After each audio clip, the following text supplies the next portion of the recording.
Understanding wealth inequality and the stock market, a closer look at the numbers. Inequality and wealth concentration are topics that are frequently discussed, but often without a deep understanding of the actual numbers and underlying factors. The next few minutes aims to shed light on the wealth held by different segments of the population, the role of the stock market in wealth transfer, and the influence of central bankers. By examining data from the Federal Reserve, we can gain insights into the reasons behind wealth inequality and explore potential solutions. Examining wealth distribution. A chart from the Federal Reserve reveals a stark contrast in wealth held by the bottom 50% of Americans compared to the top 0.1%. The bottom 50% collectively hold just under $4 trillion of wealth, while the top 0.1% own approximately $20 trillion worth of wealth. This significant disparity prompts us to delve deeper into the factors contributing to this inequality.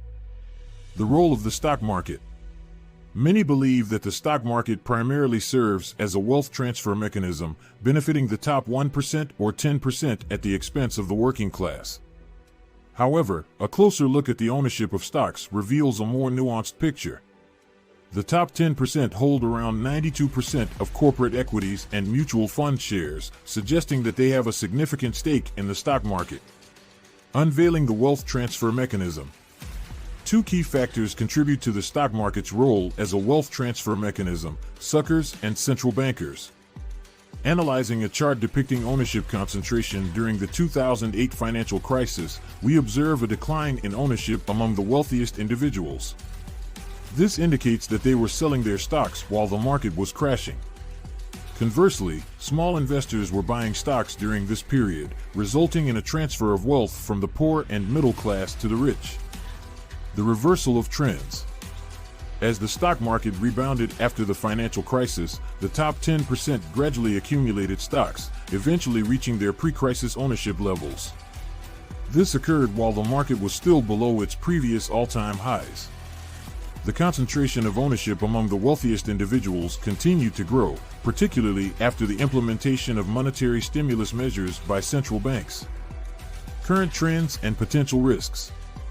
Recent data suggests that the top 1% to 10% of income earners are starting to sell their stocks, while retail and small investors are increasingly buying into the market. Insider selling by corporate executives is at a historically high level, indicating a bearish sentiment. This raises concerns that small investors may be left holding the bag when the market eventually corrects. The root cause of wealth inequality.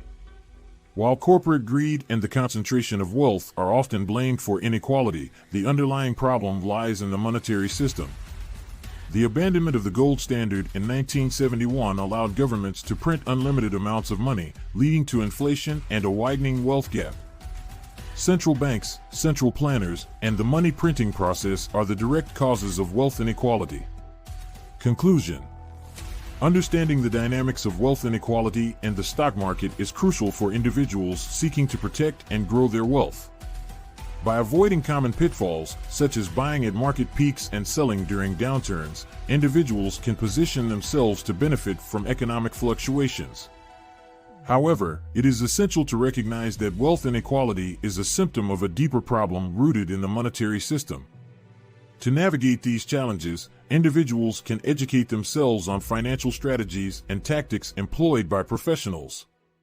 As always, do not forget to like and subscribe to our channel, All Things Money, to see more content like this.